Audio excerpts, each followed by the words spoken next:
আর আমি 900 মানে 850 কিলোর পর ডাউন দেওয়ার পর দেখা যাচ্ছে যে আমার মোবিল বেরোইছে 250 গ্রামের মতো। আরে গাইস, এই আকরাম অটো পাশে চলে আসলে এই পেয়ে যাবেন আকরামকে।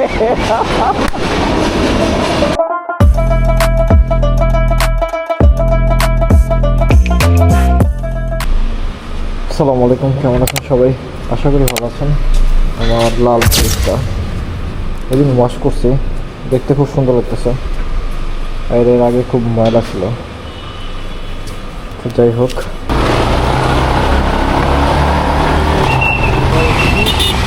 শীতের যে একটা ব্যাপার সেটা চলে আসছে। আর কথা হচ্ছে যে অনেক জায়গায় এখানে শীত পড়ে গেছে, ঢাকায় শীত পড়ে নাই শুধু, বাকি ঢাকাতেই। আর যেটা বলতেছিলাম, অনেক জানেন যে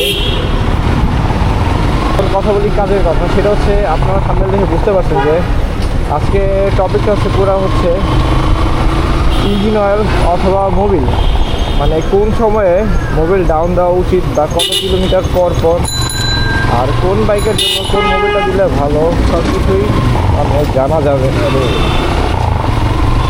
কথা আজকে ক্লিয়ার করবো।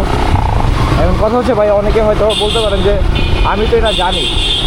আচ্ছা, যারা জানেন তারা হচ্ছে এই ভিডিওটা স্কিপ করতে পারেন, আর যারা জানেন না তাদের জন্য খুব ইনফরমেটিভ হবে এবং পারফেক্ট একটা টাইম হবে। আর বাবা জ্যাম। আর ভাবলাম যে যেহেতু আমি মোবিল ডাউন দিব, সেহেতু আপনাদের মাঝে একটু মোবিলের ব্যাপারে একটু কথা বলি। আর আমার আছে একটা বিশ্বস্ত জায়গা, মানে আমি আমার গাড়ির সব কিছু এখানেই কাজ করাই। আপনারা চাইলে কাজ করা দেখতে পারেন। সেটা হচ্ছে আকরাম স্টোর ও Akram auto park and service club, সেটা দাদাদের জন্য।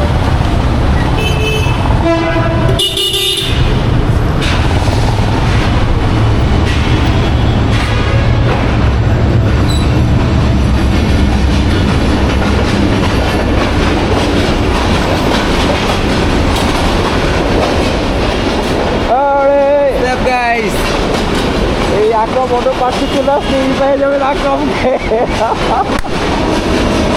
ভাই বেশি কিছু না, মোবিলটা ডাউন দিব।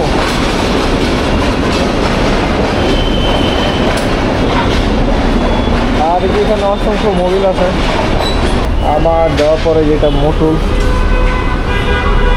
এটা কত 3000টা 3000।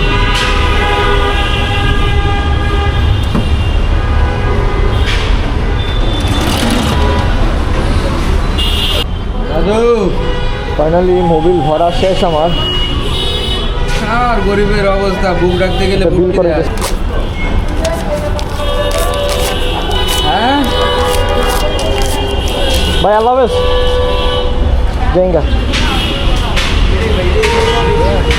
আচ্ছা, এখন কথা হচ্ছে যে প্রত্যেকটা গাড়ি প্রত্যেকটা মানুষের জন্য হচ্ছে মূল্যবান সম্পদ। আর এই গাড়ির সবচেয়ে গুরুত্বপূর্ণ অংশ হচ্ছে ইঞ্জিন। আর এক কথায় বলতে পারেন যে ইঞ্জিন যদি গাড়ির হৃৎপিণ্ড বলা হয়, তবে মানে ইঞ্জিন অয়েল বা মোবিল হচ্ছে হৃৎপিণ্ডের রক্ত।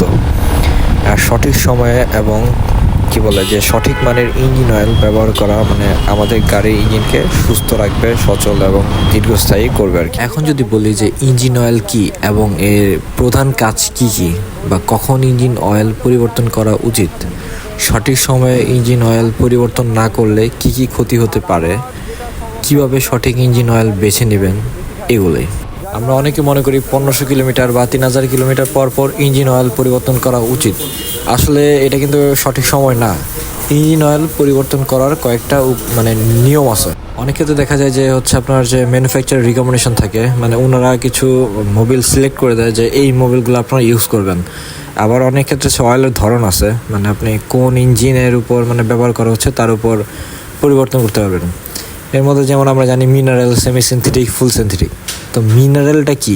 মিনারেল হচ্ছে একটা কি বলে অপরিশোধিত তেল, হ্যাঁ, যে তুলনামূলকভাবে কম স্থায়ী এটা, যার জন্য এটা হচ্ছে আপনি 1500 থেকে 3000 বা 3500 কিলোমিটার পর্যন্ত চালাইতে পারবেন বা ইউজ করতে পারবেন। আর সেমি সিনথেটিক যেটা, সেটা হচ্ছে একটা সিনথেটিক অয়েল মিশ্রণের, মানে একটা মিনারেলের মতোই একটু কার্যকর আর কি। এটা হচ্ছে আপনার কত 4,500 থেকে 5,000 বা 7-এর মতো আপনি 7 কিলোমিটার পর্যন্ত আপনি চালাতে পারবেন। আর ফুললি সিনথেটিক যেটা সেটা হচ্ছে মানে ল্যাবে তৈরি করে, হ্যাঁ। আর সবচেয়ে উন্নত মানের ফুল সিনথেটিক যেটা, এটা বিভিন্ন তাপমাত্রা বলেন চরম পরিস্থিতিতে আপনার সেরা পারফরমেন্স দিবে, এটা ফাইনাল, এটা কোনো মিস নাই। আর এটা আপনি চোখ বন্ধ করে হচ্ছে 5,000-এর উপরে, মানে মিনিমাম 7-8,000 10,000 মানুষ অনেকে চালায়, যতটুকু জানা গেছে। এটা আপনার নিঃসন্দেহে আপনি এটা ইউজ করতে পারবেন। এখন কথা হচ্ছে ড্রাইভিং কন্ডিশন। অনেক ক্ষেত্রে কিন্তু ড্রাইভিং কন্ডিশনের উপরে ইঞ্জিন অয়েল মানে চেঞ্জ করা যায়। আপনি কীভাবে গাড়ি চালান বা রাফ অ্যান্ড টাফ চালান না ভদ্রভাবে চালান, সেটারও কিছু ব্যবস্থা, যেমন সাধারণ অবস্থা। এখন কথা হচ্ছে দীর্ঘ সময় ধরে হাইওয়েতে যদি আপনি গাড়ি চালান, হ্যাঁ, সেটাকে বলে সাধারণ অবস্থা। আর গুরুতর অবস্থা কোনটা, আপনি উড়া ধরে রাফ অ্যান্ড টাফ চালাচ্ছেন, তারপর ধরেন যে 5 কিলোমিটার বা 10 কিলোমিটার রাস্তা আপনি পার হচ্ছেন ডেলি, হ্যাঁ। তো এই সমস্ত রাস্তাগুলো হচ্ছে মানে এই সমস্তগুলো হচ্ছে রাফ অ্যান্ড টাফ আর কি ইউজ করা, যানজটের মধ্যে, তীব্র যানজটের মধ্যে। তো আজকে এই পর্যন্তই, দেখাবেন নতুন কোনো ভিডিওতে। আসসালামু আলাইকুম।